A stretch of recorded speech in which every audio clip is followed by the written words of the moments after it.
you remember Michael Cohen. He was a lawyer in New York. He was once the president's lawyer. A couple of years ago, Michael Cohen was indicted for tax evasion, among other things, and he went to prison. When the topic of Michael Cohen comes up, the one thing everyone who knows Michael Cohen can agree on, the one thing is that he's a sleazeball.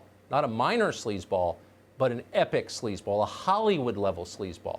If they ever make Sleazeball the movie, Michael Cohen will play the lead, and he'll be in every sequel, too. He'll have to be. He was born for that role. So it's interesting to note that among Michael Cohen's close personal friends is an anchor on the cable news network. And not just any CNN anchor, but the CNN anchor given to the most overheated possible moral lectures. The first guy on that channel to invoke God himself and the Blessed Mother, if necessary, as he scolds you for not living up to his high ethical standards.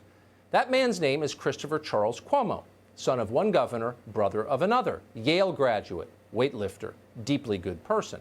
And also, we now learn, a buddy of Michael Cohen's. We know this because we have an audio tape of a conversation between the two men. Apparently, there are many tapes like this. But tonight, we're going to play you just a portion of one. Before you listen to this, try to remember what Chris Cuomo sounds like when you watch him on television. You've seen him, admit it. Then compare that version, that memory, the official morally inflated Chris Cuomo, to the guy you hear in this recording. Here you go.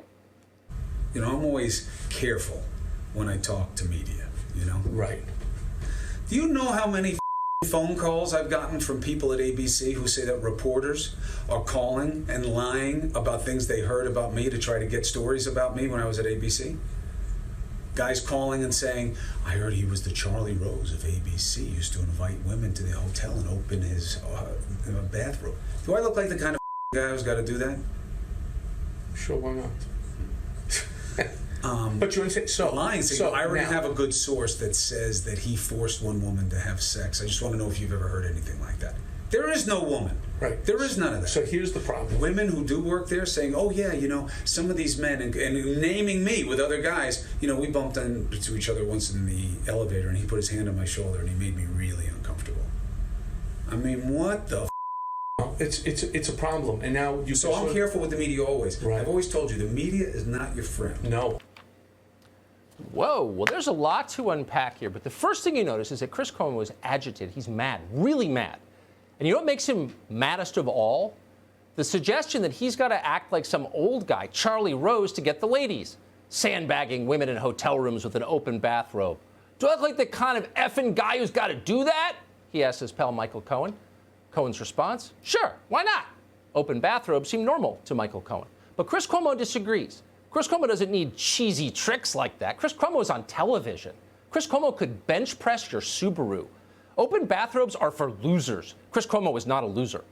But you know who is a loser? Big time? All those women who keep accusing Chris Cuomo of sexual harassment.